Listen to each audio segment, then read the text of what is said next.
Hello everyone, welcome back to banking prep. I hope आप सब बढ़िया हैं और आपकी प्रिपरेशन अच्छी चल रही है। आज मेरा आरआरबी पीओ मेंस का एग्ज़ाम था और इस वीडियो में मैं बताऊंगा कि मेरा एग्ज़ाम कैसा गया और पेपर का लेवल कैसा था और अब इस पेपर से सीख लेकर या इस पेपर के क्वेश्चंस का पैटर्न वगैरह देख के हम लोग आरआरबी क्लर्क के लिए क्या कर सकते हैं उसके बारे में भी बात करेंगे। एक एक करके बात करेंगे, तो आप आराम से वीडियो देखना। वीडियो को चाहो तो आप स्पीड बढ़ा के 1.5 या ज़्यादा पे स्पीड बढ़ा के देख सकते हो, ठीक है। तो स्टेप बाय स्टेप बात करते हैं। सबसे पहले मैं बताऊंगा कि किस किस सेक्शन में मैंने क्या क्या किया। उसके बाद में फिर जो बताऊंगा कि फिर अपन को आरआरबी क्लर्क के लिए मेंस का जो एग्ज़ाम है 16 तारीख को, उसके लिए क्या करना है और कैसे अपन फिर उस पेपर में मैक्सिमम अटेम्प्ट निकाल सकते हैं। तो बाकी जो है क्वेश्चंस वगैरह तो आपने चैनल पे देख ही लिए होंगे, है ना। जीए के और कंप्यूटर वगैरह के वही क्वेश्चन है, तो उसको डिस्कस करने का तो कोई मतलब है नहीं यहाँ पर, ठीक है। तो स्टार्ट करते हैं। सबसे पहले रीजनिंग की बात करता हूँ। तो रीजनिंग में वही चीज़ें हैं। स्क्वायर बेस पजल आई थी, इनपुट आउटपुट इन और आउट देख रहे थे, मतलब अंदर और बाहर देख रहे थे। 8 लोग थे, वेरिएबल था इसमें, स्लॉग्स आए थे 3-4, इनइक्वलिटी आई थी। ये डेफिनेटली ट्रू वाली इनइक्वलिटी थी, इसमें डेफिनेटली ट्रू लिखा हुआ था। और उसके बाद में अरेंजमेंट वाली पजल थी जिसमें 8 लोग बैठे थे, वेरिएबल था इसमें भी। सबके 5 क्वेश्चन थे इसमें पजलों में। डेट एंड मंथ में ये 7 और 28 तारीख दी हुई थी, इसमें भी एक वेरिएबल था। उसके बाद इनपुट आउटपुट आया था और 8 पीपल बैठे थे।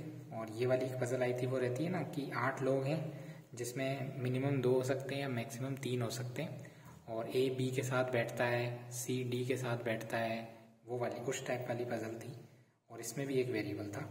तो ये वाली मैंने नहीं करी, ये मैं मॉक में भी नहीं करता हूँ, तो ये वाली मैंने नहीं करी। और एक इनपुट आउटपुट मेरे को समझ में नहीं आया था, लेकिन मैंने बाहर पूछा तो आके सब बोल रहे थे कि बहुत इजी था। मेरे पे उस टाइम स्ट्राइक नहीं हुआ, तो इसका मुझे थोड़ा सा है कि ये मैं नहीं कर पाया। बाकी मिसलेनियस क्वेश्चन थे, वो भी इजी थे। तो रीजनिंग ओवरऑल ठीक ठाक था, मॉडरेट पेपर बोलेंगे, ईजी टू मॉडरेट। तो रीजनिंग के अंदर जो मेरे अटैम्प्ट है, तो रीजनिंग के अंदर मेरे अटैम्प्ट रहे हैं 25 अटैम्प्ट, यहाँ लिख देता हूँ। 25 अटैम्प्ट मैंने रीजनिंग में करे, ठीक है। इसके बाद बात करते हैं क्वांट की। हाँ, एक डायरेक्शन का भी क्वेश्चन था रीजनिंग में, तो उसमें 3 क्वेश्चन थे। ए से एफ की डिस्टेंस पूछी थी, वो 3 मीटर आ रही थी, और के से ई की डिस्टेंस 4 मीटर साउथ डायरेक्शन में आ रही थी। तो बताना अगर इसमें कोई गलती है तो आप कमेंट करके बता सकते हो। उसके बाद में यहाँ पर क्वांट की बात करें तो इस तरह का एक पाई चार्ट था। इसके अंदर बॉयज़ और गर्ल्स का टोटल 200 दिया हुआ था। इसके बाद में दिया हुआ था कि out of 80 boys percentage of boys distribution दिया हुआ था, यानी कि बॉयज़ की संख्या 80 हो गई और गर्ल्स 120 हो गई। यहाँ से बॉयज़ आ गए, फिर गर्ल्स आ गए, आराम से हो गया। सबसे ईजी पजल थी ये, आराम से बन गया। क्वेश्चन भी ठीक थे, 1-2 क्वेश्चन लेंदी होगा, बाकी ईजिली बन गए। इसके बाद में कैसलेट थी। कैसलेट दिखने में इजी लग रही थी, तो मैंने उसको उठा लिया और मैंने उसको सॉल्व किया। बन गई थी कैसलेट, आराम से बन गई थी, लेकिन क्वेश्चन इतने लेंथी थे। कैसलेट में था कि टेबल दिया हुआ था, चेयर दिए हुए थे, नंबर्स। उनके बाद में एक टेबल का कॉस्ट प्राइस और एक चेयर का कॉस्ट प्राइस दिया हुआ था। क्वेश्चंस के अंदर जो है वो उन कॉस्ट प्राइस से जो है प्रॉफिट लॉस इस तरह से पूछना था, और ये नंबर छोटे नहीं थे। ये नंबर जैसे ये 180 था, ये 195 था, फिर इनके कॉस्ट प्राइस जैसे 400 आ गया एक टेबल का, किसी का 300 आ गया, इस तरह से थे। तो अब इससे इनका प्रॉफिट लॉस पूछ रहा था, तो बहुत लेंदी हो रहा था ये। फिर इसमें मैंने 1 या 2 क्वेश्चन ही बनाए थे, फिर छोड़ दिया था। इसके बाद में आया था डेटा सफिशिएंसी। डेटा सफिशिएंसी के 4 क्वेश्चन थे। एक मिक्सचर वाला मैंने बनाया था, प्रॉफिट लॉस बनाया था, और एजेस वाला मैंने बनाया था। तो एक क्वेश्चन में तो शायद मिक्सचर वाले में तो मेरा इधर 1 और 2 दोनों आ रहे थे, मतलब 1 से भी निकल जाएगा और 2 से भी निकल जाएगा ऐसे। और एजेस वाले के अंदर जो है मैंने ये सिर्फ दूसरा वाला लगाया, यानी सिर्फ दूसरे वाले से निकल जाएगा। 2 ही स्टेटमेंट थे, स्टेटमेंट 1 स्टेटमेंट 2, 3 स्टेटमेंट वाला नहीं था। क्वाड्रेटिक इक्वेशन सबसे ज़्यादा मतलब मॉडरेट टू डिफिकल्ट लेवल की थी। इसमें सीधी नहीं थी ये, इसमें आपको एक तो एलसीएम बेस्ड थी, मतलब एलसीएम और एचसीएफ करके आपको ए और बी की वैल्यू निकालनी थी, और फिर ए और बी की वैल्यू को रख के क्वाड्रेटिक इक्वेशन बनानी थी, फिर उसको सॉल्व करके उसके रूट्स में रिलेशन बताना था। तो इस तरह से थी। एक जो थी क्यूब बेस्ड वाली थी, तो क्वाड्रेटिक तो मैंने की ही नहीं। इसके बाद अर्थमेटिक के पार्टनरशिप वाला मैंने किया, प्रॉफिट लॉस का एक किया, टाइम स्पीड डिस्टेंस का एक किया, SI/CI का एक किया। ये कुछ अर्थमेटिक करे, नंबर सीरीज करे, इजी थी नंबर सीरीज। एक क्वेश्चन जो था वो थोड़ा सा लेंदी लग रहा था, बाकी इजी था। तो क्वांट में मेरे अटेम्प्ट रहे थे, क्वांट ये रहा, 14 अटेम्प्ट किए मैंने क्वांट में। इसके बाद बात करता हूँ हिंदी भाषा की। हिंदी के अंदर 2 गद्यांश आए थे, बहुत ही ईजी गद्यांश थे, सिंपल, साफ साफ जो है वो पता चल रहा था आंसर।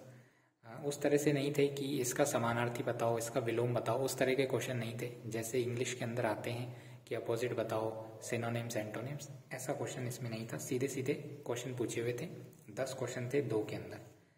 रिक्त स्थान था, इसमें रिप्लेस करना था, यानी कि एक वर्ड दिया हुआ रिक्त स्थान में, उसकी जगह अपन दूसरा क्या लगा सकते हैं। इसके अंदर जो ऑप्शन थे ऐसे नहीं था जैसे इंग्लिश में होता है कि नन ऑफ दीज भी आ सकता है, यानी वो जो वर्ड है वही सही है, ऐसा नहीं था। इसके अंदर जो है इस तरह से दिए हुए थे, 5 ऑप्शन दिए हुए थे, आपसे पूछा था कि इनमें से कौन सा यहाँ नहीं आ सकता है, तो मतलब एक एलिमिनेट करना था आपको, इस तरह से पूछा हुआ था। किसी में पूछा हुआ था कि इनमें से कौन सा आ सकता है, इस तरीके से पूछा हुआ था। तो ये भी 1-2 क्वेश्चन जो है थोड़े से ट्रिकी थे, बाकी तो ईजी था। मुहावरे और लोकोक्ति सुपर ईजी, आराम से बता सकते थे। एक नए टाइप का क्वेश्चन था, आपको ऊपर एक सेंटेंस दिया हुआ था, फिर नीचे लिखा हुआ था, उसमें 4 वर्ड्स को डार्क किया हुआ था, फिर नीचे लिखा हुआ था कि समानार्थी, पर्यायवाची, एकार्थी और विलोम, इन चारों के आपको ये बनाने। तो ये अच्छा क्वेश्चन था। इसके 5 क्वेश्चन थे, इजी थे, ये भी आराम से बन रहे थे। वाक्य की पूर्ति वाले क्वेश्चन थे, मतलब फ्रेज रिप्लेसमेंट थे, इसके अंदर 5 क्वेश्चन थे, ये मॉडरेट लेवल के थे। त्रुटि के क्वेश्चन थे, त्रुटि सबसे ज़्यादा डिफिकल्ट, समझ में ही नहीं आ रही थी, एक तो बहुत लेंदी त्रुटि थे, क्वेश्चन थे 3-3, 4-4 लाइन के क्वेश्चन, 3-3, 4-4 लाइन का ए ऑप्शन, 3-3, 4-4 का बी ऑप्शन, 2-3 लाइन का सी ऑप्शन, ऐसे बहुत लंबे लंबे थे, तो ये मैंने नहीं किए। पैरा जंबल सबसे हार्ड, 8 सेंटेंस का पैरा जंबल था, 8 वाक्य दिए हुए थे। उसमें कोई नेताजी जो है वो गांव में आते हैं, तो गांव वाले बहुत भावुक हो जाते हैं, उनको मिलने के लिए, उनके दर्शन पाने के लिए भाग के जाते हैं। इस पे बेस्ड पैरा जंबल था। इसके 7 क्वेश्चन थे, और 7, हाँ शायद 7 या 6 क्वेश्चन या 7 क्वेश्चन थे। ये बहुत डिफिकल्ट था, इसमें बहुत मुश्किल से अरेंजमेंट बन रहा था, फिर ऑप्शन ही मैच नहीं हो रहे थे, तो ये जो है थोड़ा सा डिफिकल्ट था। बाकी इंग्लिश का मुझे पता नहीं है, क्योंकि इंग्लिश मैंने अटेम्प्ट करी नहीं है। इसके बाद बात करें तो अब जीए और कंप्यूटर में तो आप देख चुके हो कि किस किस तरह के क्वेश्चन आए थे। कंप्यूटर बहुत ईजी आया था, और जीए जो है वो थोड़ा सा जैसे 1 लाइनर्स टाइप के क्वेश्चन नहीं आए थे। जीए के अंदर जो है सेलेक्ट क्वेश्चन आए थे, मतलब ABC आपको सेलेक्ट करना है, फिर ऑल ऑफ सारे के सारे हैं, इस टाइप के क्वेश्चन ज़्यादा थे। स्टेटमेंट बेस्ड क्वेश्चन भी थे, मतलब ऐसे नहीं था कि सिंगल लाइन नहीं था कि पूरा पढ़ लिया और एक लाइन का आंसर लगा दिया छुट्टी, ऐसा नहीं था। तो अब हम लोग बात करते हैं कि कौन से क्वेश्चन जीए में नहीं पूछे गए। आप लोग बाकी सारे चैनलों पे देख सकते हैं, आपको सब पता चल जाएगा कौन से क्वेश्चन आए, एग्जैक्ट क्वेश्चन भी मिल जाएंगे, तो आप देख सकते हैं काफ़ी चैनल्स हैं। मैं बताता हूँ कि कौन से क्वेश्चन नहीं पूछे गए, या फिर एक क्वेश्चन पूछा गया हो। तो एक तो बुक्स और ऑथर बिल्कुल नहीं आया था, 0 क्वेश्चन। Sports 0 question. समिट और इवेंट जो होते हैं, जैसे G20 अभी और ब्रिक्स हुआ था, उससे कोई क्वेश्चन नहीं आया था, है ना। जो समिट्स होते हैं अभी जो हुए थे ना, जैसे कि G20 की कोई वर्किंग ग्रुप वाली मीटिंग हो रही है कहीं पे, कोई गांधीनगर में हो रही है, कोई लखनऊ में हो रही, कुछ नहीं आया था, कोई मीटिंग कुछ नहीं पूछा था इसमें। मीटिंग विजिट भी नहीं पूछे गए कि द्रौपदी प्रेसिडेंट कहाँ गई थी अपनी, प्राइम मिनिस्टर कहाँ गए थे अपने, कुछ नहीं पूछा। उन लोगों को क्या, कौन सी कंट्री ने कौन सा अवार्ड दिया था, जैसे प्रेसिडेंट को भी सूरीनाम में अवार्ड मिला था, कुछ नहीं पूछा, ये कुछ नहीं आया था। इसके बाद में जो इंटरनेशनल इंडेक्स होते हैं, जैसे कि हेनली का पासपोर्ट इंडेक्स, आर्टन का पासपोर्ट इंडेक्स होता है, और इंटरनेशनल जो बड़े बड़े यूनिवर्सिटी रैंकिंग आती है, QS यूनिवर्सिटी की रैंकिंग आती है, कुछ नहीं पूछा, कुछ नहीं आया। इसके बाद में ऑबिचुरीज कुछ नहीं आया। तो ये सब चीज़ें नहीं आई, तो आप मान सकते हो कि RRB क्लर्क के लिए ये सब चीज़ें लेस इंपॉर्टेंट है।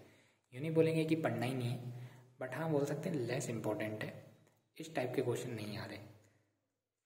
तो किस टाइप के क्वेश्चन आ रहे हैं, तो RRB के अंदर जो है अभी उस टाइप के क्वेश्चन पूछ रहे हैं कि जैसे जो रूरल एरियाज़ वगैरह से ज़्यादा क्वेश्चन पूछे जा रहे हैं, ठीक है। तो रूरल एरियाज़ वगैरह से आप ज़्यादा क्वेश्चन देख सकते हो उधर। इसके बाद में बात करते हैं पहले ये देखा था कि इम्पोर्टेंट टॉपिक्स क्या है जीए के लिए, आरआरबी क्लर्क मेंस के लिए। तो स्कीम्स है, जो स्कीम्स सबसे ज़्यादा पूछी गई थी अभी, स्कीम्स अच्छा टॉपिक पूछे गए थे। रूरल वाली जो स्कीम्स होती हैं वो ज़्यादा पूछी गई थी। उसके बाद नेशनल अफेयर है, इंडियन इंडेक्स जो होते हैं जैसे multi dimensional poverty index, India का जो है स्टेट्स की रैंक पूछी गई थी। बजट से क्वेश्चन थे 1-2। टारगेट सेट जो था वो था, अभी एक आया था, कौन सा था वो, फूड ग्रेन्स वाला क्वेश्चन था, है ना, फूड ग्रेन्स वाला क्वेश्चन था। उसमें शायद 332 मैट्रिक टन आएगा, मैं तो वही लगा के आया हूँ। उसके बाद में फुल फॉर्म्स आई थी, ये प्राइमरी क्रेडिट सोसाइटी वाली थी, ये एक थी PACS था, primary agriculture credit society. ESG की फुल फॉर्म थी, ये मैंने गलत लगा दी है, इसकी है एनवायरनमेंट और सोशल और गवर्नमेंट ऐसा कुछ है। तो एक जो RBI द्वारा जैसे अभी वो 100 डेज 100 पेज आया था, उस पर क्वेश्चन आया था स्टेटमेंट बेस। तो अपने लिए इम्पोर्टेंट क्या है कि जो RBI जो जिस तरह की चीज़ें लॉन्च करता है वो चीज़ ज़्यादा इंपॉर्टेंट है। जैसे अभी एक उद्गम नाम का उन्होंने लॉन्च किया है, उद्गम पोर्टल या क्या है वो उस टाइप का इम्पोर्टेंट बन जाएगा। इस टाइप की चीज़ें अब RRB क्लर्क मेंस के लिए इम्पोर्टेंट है। इसके बाद बात करते हैं कंप्यूटर में।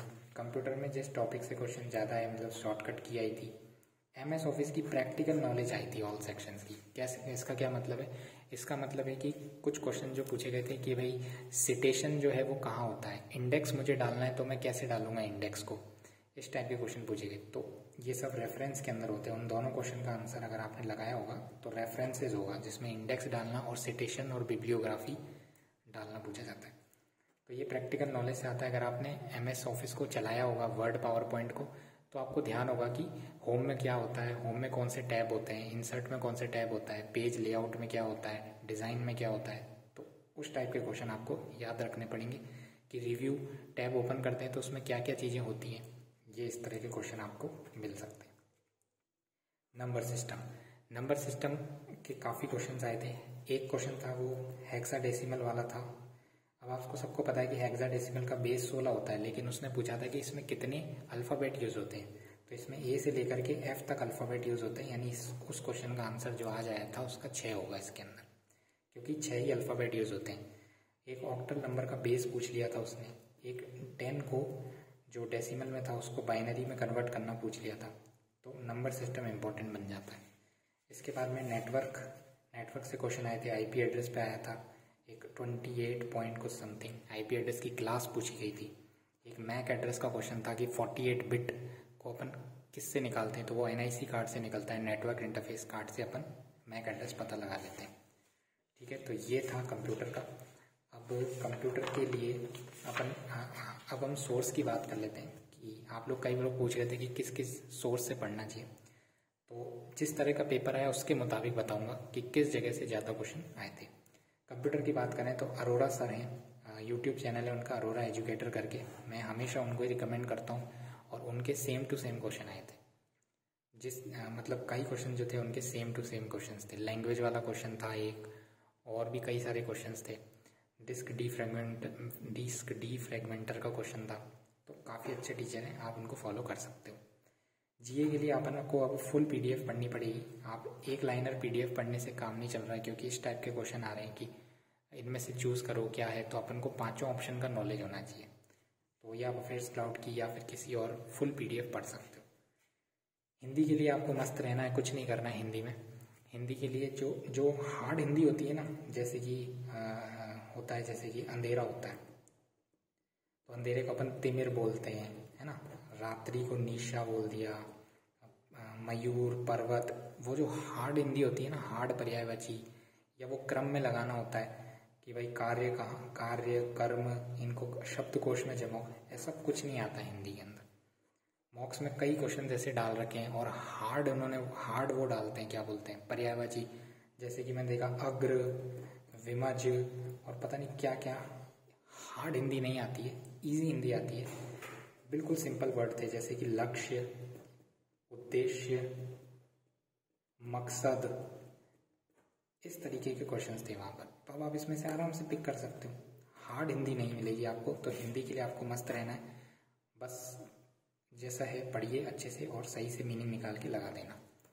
उसके अलावा देखते हैं रीजनिंग और क्वांट में।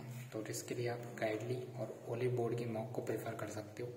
मैंने दोनों के 10-10 मॉक लगाए हैं, तो मैं कह सकता हूँ कि हाँ, क्वांट का लेवल तो बिल्कुल गाइडली और ओबी से मिलता है, और रीजनिंग का लेवल जो है वो गाइडली से मैच करता है। ठीक है, ओबी का थोड़ा सा हार्ड बना देते हैं रीजनिंग को, वो इतनी हार्ड रीजनिंग नहीं आई थी, 2 पॉसिबिलिटी में काम खत्म हो गया था। सारे के सारे जितने भी क्वेश्चन थे रीजनिंग में 2 पॉसिबिलिटी में काम खत्म हो रहा था। तो आप लोग जो है इन दोनों को कर सकते हो फॉलो। अब मेरे जो क्वेश्चन, मेरी जो अटेम्प्ट है, हिंदी में मेरे 34 अटेम्प्ट है, और जीए के अंदर मैंने 19 अटेम्प्ट किए, और कंप्यूटर में मैंने 34 अटेम्प्ट किए। तो मेरे ओवरऑल 120 कितने हैं, 6 ही है ना, 126 अटेम्प्ट किए आउट ऑफ 200। 126 मैंने अटेम्प्ट किए आउट ऑफ 200। और पिछली बार जो है राजस्थान से मैंने अप्लाई किया। पिछली बार जो राजस्थान की कट ऑफ गई थी वो शायद मुझे पक्का ध्यान नहीं है, बट 96 प्लस थी या उसके आसपास होगी। बट जिस तरह का पेपर मुझे अभी लगा, क्वांट के अंदर 20 प्लस बहुत कम बच्चे हैं, 1 या 2% बच्चे होंगे जो 20 प्लस अटेम्प्ट करके आए होंगे। उसके हिसाब से कट ऑफ इससे तो कम ही जाएगी, और काफ़ी कम जाएगी। ठीक है, तो ये था मेरा रिव्यू पेपर का। बाकी अब आप लोग को अगर वीडियो अच्छा लगा, इन्फॉर्मेटिव लगा हो, तो आप इसको शेयर कर देना। जिसका भी आरआरबी क्लर्क का एग्ज़ाम है 16 तारीख को, मेरा भी एग्ज़ाम है 16 तारीख को, तो उसको शेयर कर देना, ताकि वो उस तरीके से या उन टॉपिक को जो मैंने बताए हाँ, इन टॉपिक को जो है कम फोकस करे, और जो टॉपिक आ रहे हैं उन पे ज़्यादा फोकस करके उस तरह से प्रिपरेशन कर पाए। तो इसको आप शेयर कर देना। और आपने अगर एग्ज़ाम दिया है आरआरबी पीओ का मेंस, तो आप अपने जो है अटेम्प्ट्स वगैरह बताना, कैसा लेवल आपको लगा, या कोई क्वेश्चन में आपको डाउट है वो क्वेश्चन आप पूछ सकते हो, उसके आंसर वगैरह आप कमेंट में बताना, तो अपन उस पर डिस्कस करेंगे। तो अब क्या है प्लान? तो अब प्लान ये है कि मैं अब मॉक लगाऊंगा, जो है आरआरबी पीओ क्लर्क के मेंस के मॉक लगाऊंगा। रोज़ 2 मॉक लगाऊंगा, बाकी जीके पढ़ूंगा। हिंदी के लिए तो मस्त रहना ही है, मैंने बता दिया। और कंप्यूटर के लिए भी मैं तो मस्त ही हूँ, क्योंकि अरोड़ा सर का पढ़ा हुआ है। अगर उसको पढ़ लिया एक बार, तो फिर कंप्यूटर में भी अगर आपने अरोड़ा सर की क्लास लेते हो तो आपको कंप्यूटर में भी मस्त रहना है। ठीक है, तो बाकी जो है फिर अब आरआरबी क्लर्क का पेपर थोड़ा सा इजी लेवल होता है।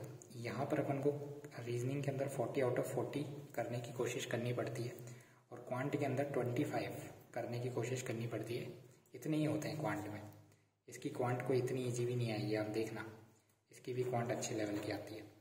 तो ये रहेगा, और प्लस ही करेंगे इससे, 25 प्लस कोशिश करेंगे। तो इसी के आधार पर मॉक लगाऊंगा, और मॉक में डाल दूंगा। अब पीओ के मॉक नहीं डल रहे थे, तो अब क्लर्क का मॉक में कोई लगाऊंगा तो उसको रिकॉर्ड करके डालूंगा। बाकी इतना ही था, और अगर वीडियो अच्छा लगा तो लाइक कर देना, शेयर कर देना। बाकी मिलते हैं अपन अगली वीडियो में। टाटा।